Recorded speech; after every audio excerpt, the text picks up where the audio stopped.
Away, bad evil spirit. There was this lady that was in the house with us, right? And she believed that the show was solely for her, and that she could bring out evil spirit and take it and bring it as she liked. She did not know that some of us had books of different type of evil spirit that can come out at any time. This lady in particular now, on this one, they just decided to bring out pure evil. Just brought out pure evil right after eviction, and people were emotional.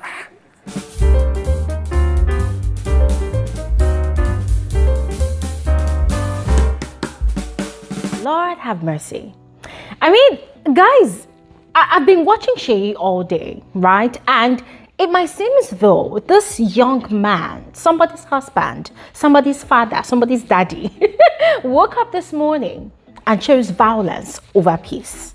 I mean, I can't even complain because this is what we asked for. We have been saying that we need housemates that have audacity, housemates that are unapologetic about their game. And from all indications today, it seems like Seyi has brought on again his nastiness this season. I mean, guys, let's not forget how Seyi played his game during the Pere gang season. That guy literally delivered every form of nastiness. I mean, this guy played his game, even though it meant going to the lowest, to the lowest, to the lowest, you know, of betraying his friendship with Tacha and disrespecting Tacha, you know, insulting her. I mean, the insults were actually mutual because they actually had their altercations, but then we saw the role that Seyi played in all of that drama between himself and Tacha. And so, once again, the guy is back in this all-star season, and again, from all indications, it seems like he's not yet over whatever transpired between him and Tacha. Because, guys, the switch-up was real. 1 minute, these housemates were having conversations and, of course, rehearsing Big Brother's new weekly wager task, which I will be sharing with all of you on another video, of course. But the next minute, Seyi was already throwing jabs at Tacha, describing Tacha in the most demeaning and derogatory manner ever.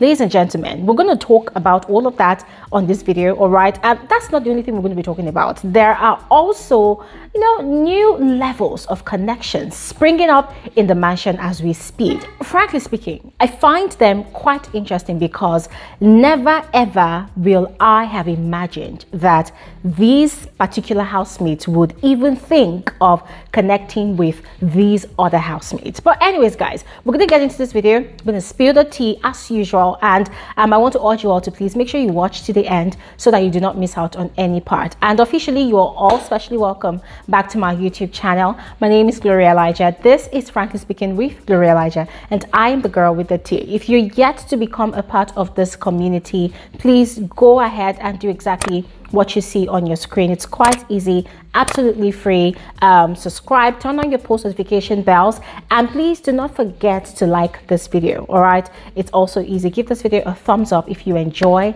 my analysis. Now quickly, let's get into it. Before we get into Seyi's drags about Tacha, let's take it from the top. So this morning, yes, new day, first official day of the season, housemates started getting into conversations about alliances, about connections, about you know, figuring their games out. And Cross and Pere, two good friends in the house from the same season, were not left out of that mix. So these two people were having conversations in the kitchen and discussing the women in the house. So it turns out that Pere kind of has eyes for CEECEE. Cross initially had eyes for CEECEE, but then meeting her in person, he decided that, okay, nah, she's not really giving him the vibes he wants. And so he is now putting eyes on Mercy, a.k.a. Pere, on the other hand, also has eyes for Mercy. But then it also turns out that Cross also has eyes for Mercy. Well, just last night, we had seen Kidwaya in the mix as well with Mercy, a.k.a. But then if you all recall on my previous video, I had informed you all that Tulani Badge had confronted him about, you know, his cruise and where his interest lies. And he had actually mentioned that he was not interested in recreating or even getting into what he had going on during their season, which of course refers to that entanglement he had with Erica, which went really deeper than he expected, right? So, ladies and gentlemen, I just had to chill and listen to these guys have their conversations. And in a way, I was kind of excited because so far, the ladies are not, you know, giving any indication that they are interested in shipping any of the guys yet. Yes, maybe later in the week, they're going to start, you know, coming out of their true colors or coming out of their shells, right? But today of all days, everybody's head is in the game. What does Big Brother hold for them, especially today being a Monday, Head of House Challenge and, you know, nominations. Everybody's mind is directed towards all of those events that's to happen today. But then Pere and Cross decided to, you know, forge ahead with their conversation. So guys, the question now is, who is going to back down, you know, for the other to continue their pursuit or even start? What am I saying continue? They've never said anything. Yeah, so to start their pursuit of Mercy, a.k.a. Ladies and gentlemen, what do you think about this combination? For me, I was already, you know, picturing Pere with Uriel. I feel like they are going to have a great combo. Yeah, but a lot of people are quite excited that Pere has eyes for CEECEE. And I'm thinking, oh my God, this is like bringing two bulls together, you know, and tying their horns together. They're going to constantly clash because CEECEE on her own part is a very strong character. Pere, on the other hand, is equally strong and stubborn. It's gonna be like having another Pere and Maria situation again this season. But ladies and gentlemen, I'm just speculating. What are your thoughts? Please go ahead and share with us in the comment section below. Now, quickly moving on to the Seyi's drama. It all started with Big Brother's instructions with regards to the theme of the week and the weekly wager task presentation for the week. Ladies and gentlemen, we're all familiar with these terms, so there's no need going into the definition and the explanation anymore. But now, moving on to the theme of the week. The theme of the week is reflections. Yes. So the housemates are to reflect on their time spent in Big Brother's house during their season. I mean, of course, each and every single one of them have like a collective experience, just as much as they all have their own individual experience. So they are to reflect on their time spent in Big Brother's house during their season. And then for their wager task presentation, they are to work together as a team. Every single person is supposed to contribute to this particular task. Yes, to develop a play that should be at least 60 minutes lengthy or 60 minutes long. Yes, to celebrate their time spent in Big Brother's house during their season. Now, as usual, people will come up with suggestions, recommendations on how to go about it. And so after plenty talks, after all said and done, they all agreed, you know, to according to their seasons, share their experience or their reflections of their own personal experience, you know, as per their time spent during their season in Big Brother's house on the show. Fast forward to when it got to Seyi's turn. That was where, as usual, Seyi unbridled his tongue.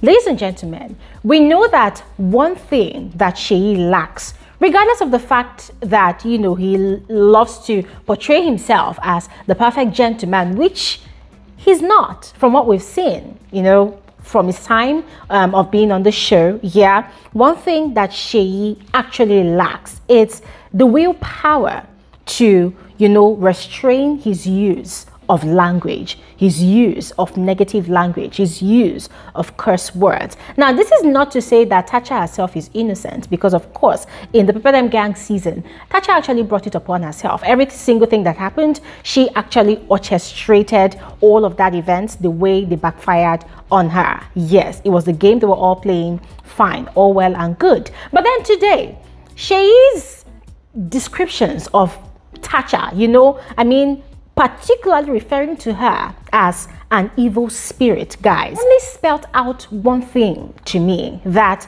this guy is still pained, you know, about his encounter with Tacha during the Pepper Gang season. I mean, guys, I couldn't even be upset with him. I wanted to be mad at him, but I'm like, nah, this is the kind of audacity I want to see. Yes. And at that moment, I started wishing that the organizers would just, you know, add Tacha to the house, add Tacha to the game, so that that unsettled score that exists between these two people will be probably ironed out, or probably escalated or de-escalated in this season of the show. Ladies and gentlemen, listen, I was really hot today. Guys, instantly, I was wishing that Tacha was in the house at that point in time, because Seyi kept on, you know, demonstrating and describing, saying no manner of things that, oh, it was God, the Holy Spirit, that controlled his dearest sister Mercy, a.k.a. from overreacting. Like the way he was over-exaggerating the whole drama.